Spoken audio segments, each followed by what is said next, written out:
ভাই মোবাইলটা নষ্ট হয়ে গেছে, একটু ঠিক করে দিবেন? আচ্ছা দেন। ভাই মোবাইল তো ঠিকই আছে। শিওর? হ্যাঁ।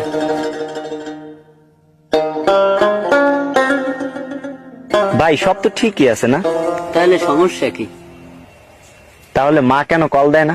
একদিন মাটির ভিতরে হবে ঘর, প্রেম না মা।